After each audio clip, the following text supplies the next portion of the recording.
Hola, ¿qué tal? Mi nombre es Ana. Vamos a empezar ahora mismo con el capítulo 1 de Introducción a la Lingüística. El capítulo 1 es Conceptos Fundamentales, Lenguaje, Lengua y Lingüística. Y lo que he hecho es separar este capítulo en 4 porque hay mucha información, entonces para explicarles a todos ustedes toda la información, entonces voy a hacer 4 videos o episodios y este es el primero. En el primero voy a cubrir conductismo versus innatismo, lenguaje, lengua, habla y dialecto, qué son y cuáles son las diferencias entre ellos, y la comunicación no verbal, bien, corporal, generalmente. Entonces, sigamos. El lenguaje como fenómeno mental. Si piensan en el lenguaje como algo mental, yo creo que les haría bien ver, por ejemplo, la imagen aquí de la casa. Entonces, si alguien ve una casa, una imagen, luego siempre, casi siempre, esa persona, el ser humano en sí, piensan en una imagen en particular generalmente y luego también en la palabra y en la fonética que va con ese deletreo, ¿no? De letras.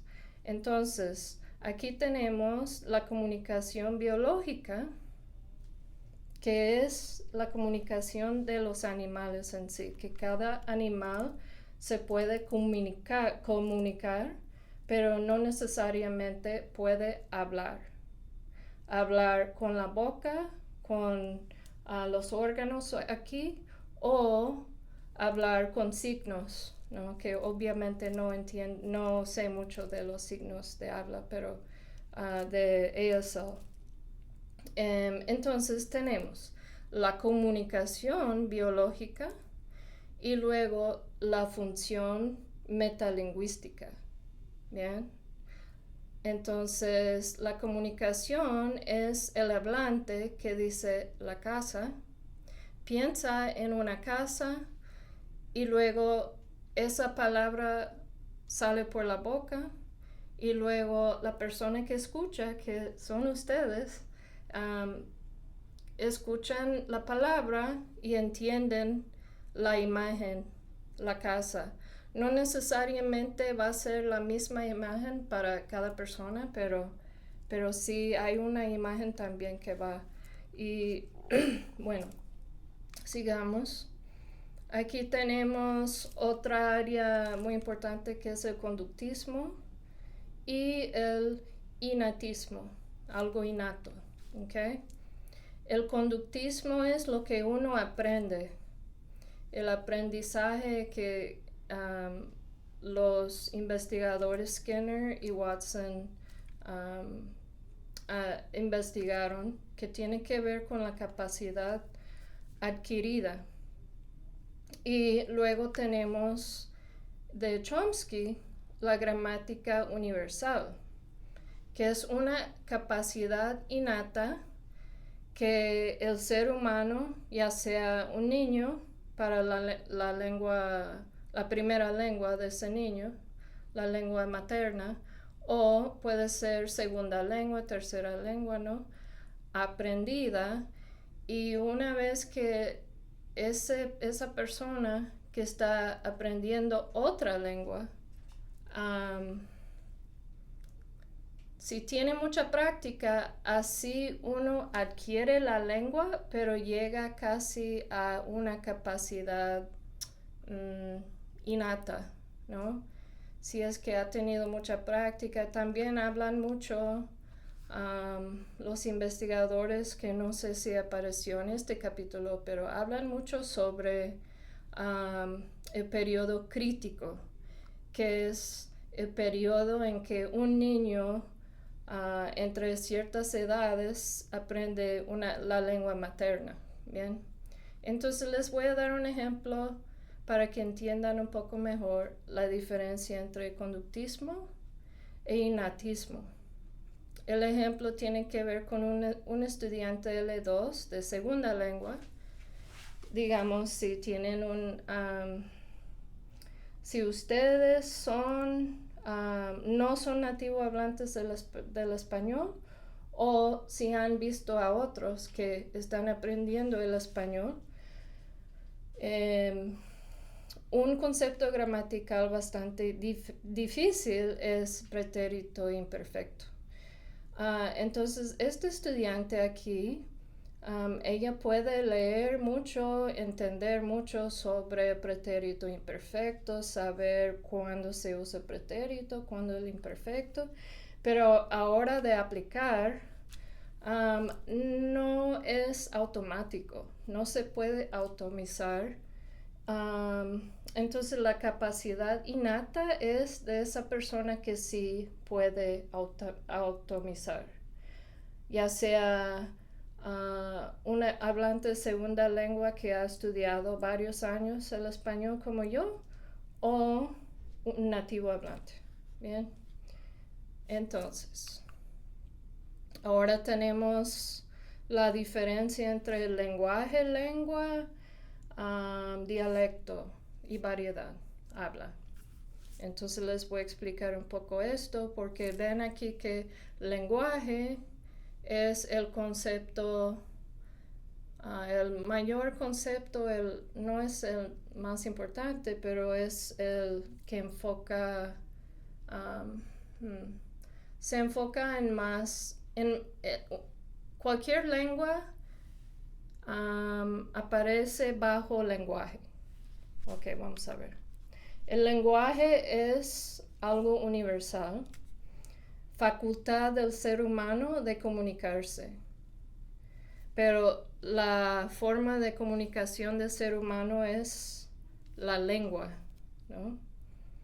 Entonces la capacidad del ser humano comunicarse, luego vamos a lengua, que es algo más social, es un sistema de signos, es un idioma, el español, el alemán, el inglés, ¿no? Y luego el chino, el mandarín, ¿bien? Luego de ahí vamos a habla, que es más individual. Esa es la realización física del idioma, ¿bien? Aquí tenemos lenguaje en otra forma, otra imagen que no sé si les va a ayudar un poco mejor. Entender que tenemos por un lado a la izquierda lengua, hecho social, involuntario. Eso nos nace. La lengua es algo innata porque las estructuras que tenemos para poder expresarnos es algo innato.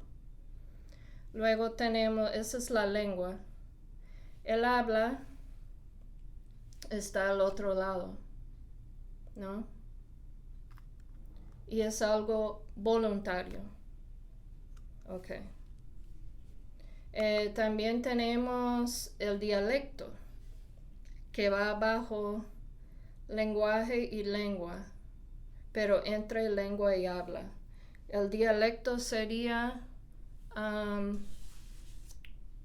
si hablan como mexicano, si hablan como panameño, mi esposo es panameño, yo soy del sur de Estados Unidos, tengo cierto dialecto, ¿no? Entonces el lenguaje es todo. La lengua es cierta lengua que uno habla, el español. El dialecto va más así, hay más variedad de dialectos según de dónde es la persona, ¿no?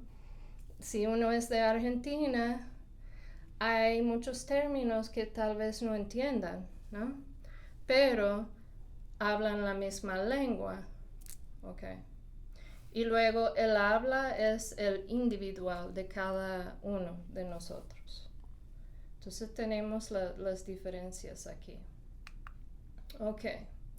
La última cosa que vamos a hablar ahora en el episodio 1 es la comunicación no verbal, el lenguaje corporal. Esto tiene mucho que ver con la proxémica y las normas de cada cultura, que como que está combinado con la lengua, pero esta es la comunicación no verbal.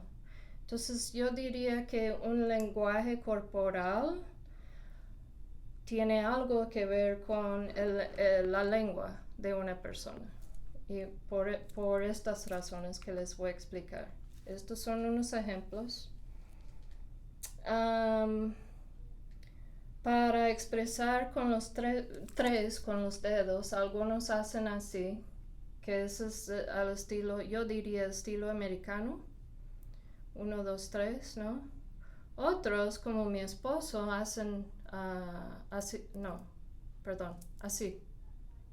Mi esposo hace así. No sé si eso es algo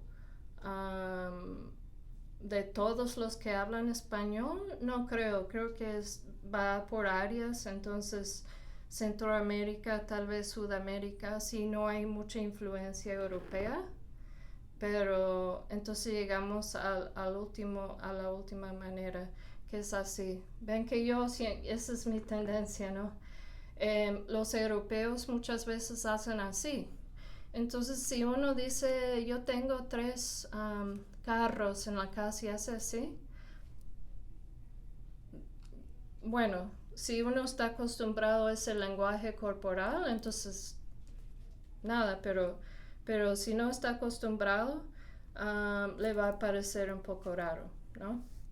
O preguntar la hora. Para mí, yo hago así, miro la muñeca. ¿Qué hora es?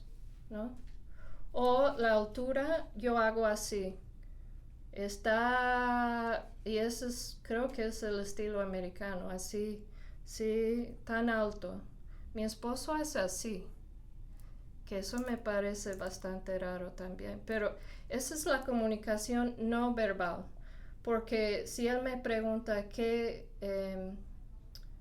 tan alto es, yo puedo hacer así, pero él va a entender mejor sin decir cualquier palabra. Él va a entender esto, ¿no? Y eso para mí entonces esa es la comunicación no verbal, ¿no? Y hay muchos gestos, ¿no? Esta es una actividad que aparece en el libro que me pareció interesante para hablar sobre también la comunicación no verbal. Entonces hay 2 ejemplos que quisiera cubrir con ustedes. En Bulgaria, tengo que acercarme un poco, que no veo. Para sentir y decir que sí, mueven la cabeza de un lado para otro, sí. Que para mí es no. Esto pasa en Bulgaria. Y para decir que no, hacen así. Entonces, si uno no tiene ese conocimiento cultural del lenguaje no verbal, lenguaje corporal, no va a entender, ¿no? El otro, que es el número 5, en Vietnam, China y Japón, es habitual dar y recibir objetos con ambas manos, ¿sí? Entonces, para decir gracias, uno recibe, y yo creo que todos nosotros hemos visto esto, que uno me da, por ejemplo, el estudiante me da su tarea. Yo la recibo así, que me ha sucedido en el pasado y al principio no entendía qué es lo que quería el estudiante darme esto, pero entonces hay que dar y también recibir con las 2 manos, que eso no suele ser común para el hispano, no creo. Bien, entonces hemos visto varios temas. Ahora vamos a descansar un poco antes de volver a el segundo episodio. Gracias.